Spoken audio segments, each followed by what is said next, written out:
Olha, as duas, né? Às vezes, olha, coça a língua. Você quer contar, mas é uma coisa tão pesada e que vai mexer com a vida. Porque o que eu sempre falo isso, a fofoca é o nome que se dá, mas o que a gente faz é noticiar. A gente dá uma notícia sobre o artista, né? Por exemplo, outro dia o menino aí deu uma nota de que a Simone, né, a Simária, estava apaixonada pelo cunhado. Que era uma coisa que não fazia nem pé nem cabeça. Porque a gente sabe que a Simária estava brigando com a irmã justamente por causa do cunhado, que o cunhado virou administrador da dupla. Então não monta, mas o cara deu. É um risco que ele correu.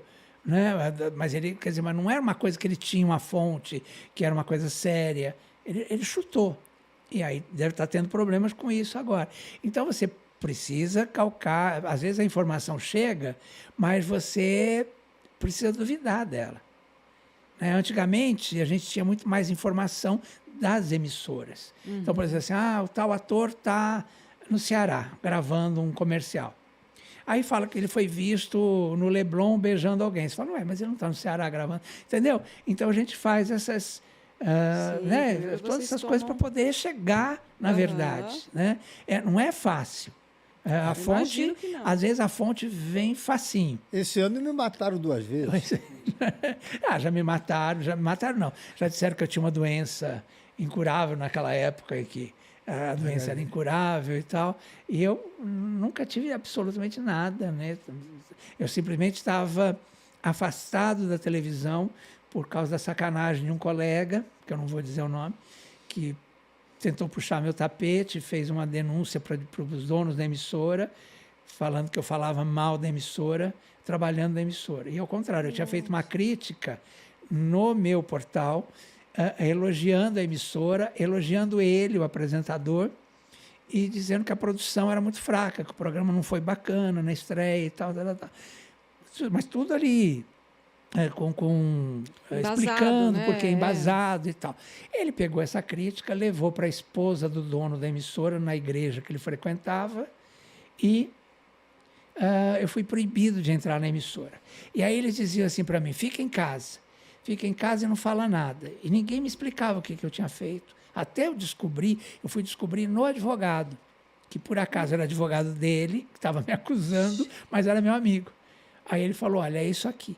Só que eu sou seu amigo antes de qualquer coisa, então estou te passando. Ele está te processando por isso aqui, por essa crítica. Só que eu já li 20 vezes e em nenhum momento você fala mal dele e nem da emissora. Então ele mentiu, ele está mentindo, ele está te sacaneando. Ele falou assim, mas fica quieto que vai dar tudo certo. Aí eu fui para casa já mais tranquilo. 15 dias depois me chamaram, porque a audiência, eu fui salvo pelo Ibope, juro por Deus. É mesmo? Porque o Ibope despencou tanto do programa que me chamaram de volta. E eu ouvi uma outra apresentadora que tinha me feito muito mal antes, lá na outra emissora, no ponto, falando assim, nossa, o que aconteceu? Por que saiu do traço hoje? Porque o Leão Lobo voltou. E aí eu falei, meu Deus, eu acho que eu tinha que ouvir isso. Né? Acho que Deus fez esse momento para mim.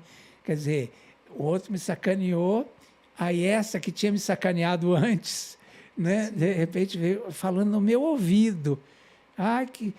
Deus salve o leão, que não sei o quê. Nossa, está dando 3 agora. Não sei o quê. Entendeu? Então, quer dizer, aí foi subindo a audiência, 8 e não sei quando, né? E aí eu fiquei e eu fui voltando. Então o advogado estava certíssimo, que era o doutor Sérgio Dantino, que Deus o tenha, que era um querido amigo e uma pessoa que é o cara que mais sabia de artista. Quem era? O doutor Sérgio Dantino. Dantino, né? Foi meu advogado, meu então, amigo. Aí ele falou, eu não posso ser seu advogado porque eu sou advogado dele. Mas você é meu amigo, ele falou. Então eu vou te dizer, fique quieto, se faça de bobo, engula, porque já já isso vai reverter. Porque mentira não tem sustentação. E aí eu fiquei quieto, as minhas advogadas foram junto, porque elas não entendiam dessa coisa de artista, então elas falaram, nós vamos ter a humildade de ouvir o doutor Sérgio Dantino. E eu ouvi ele falar, fica quieto. Eu fiquei quieto, em 15 dias me chamaram, voltou tudo. Aí começou a voltar toda a audiência, os merchans começaram a voltar, eu fazia 18 merchans. Aí a Astrid ficou com 36 na época, Porque ela até brinca que ela comprou o apartamento dela de Salvador graças aos merchants. Que legal. Mas assim, no começo de tudo isso, deve ter sido bem difícil para você, né? Não é nem uma pergunta, não. É mais uma pergunta minha, assim, uma curiosidade. Porque é assim, é tabocada atrás de tabocada. Você se expõe e aí você corre o risco de ter esse tipo de situação, Sim, né? não, e eu me sentia completamente sem rede. Né? Aquela Sim, coisa assim, que você se apoio, atira sem rede. Porque eu comecei a perceber que havia todo um movimento desse advogado lá no Rio de Janeiro, e inclusive me falaram que ele tinha um... E ele saía das audiências, era a coisa mais engraçada, porque ele é todo empafioso, assim. Então ele saía e falava assim, vencemos mais uma, fazia assim. Aí já tinha a revista Amiga, Contigo, tudo na porta, assim, da sala que não podia, né? E ele já saía, abria a porta e já falava assim, venci mais uma. E nem tinha vencido nada, não tinha nem o resultado ainda. E aí já saía na revista que eu tinha perdido e tal. Aí não adiantava nem ganhar, porque já tinha perdido, entendeu? Mas no começo era difícil para você? Você te abalava, assim, emocionalmente? Emocionalmente e financeiramente, porque eu tive que pagar 25 para uma, 10 para outra, 18 para o outro. E aí, quando um sabe do outro, acho que acaba virando, né? Ah, ganhou dele. Não, era o mesmo advogado. Ele trabalhava para vários artistas. Né? A Suzana Vieira foi porque eu disse que ela ia fazer 66 anos e estava linda. Aí ela disse que eu invadia a privacidade dela e era 64 que ela ia fazer. Você acredita? É uma coisa muito e séria. E não teve nem audiência esse daí. Eu tive que pagar 25 mil, assim, perdeu. Foi assim, me avisaram, perdeu, tem que pagar. Meu Deus! Então, eram umas coisas muito esquisitas, que até hoje eu não entendo muito.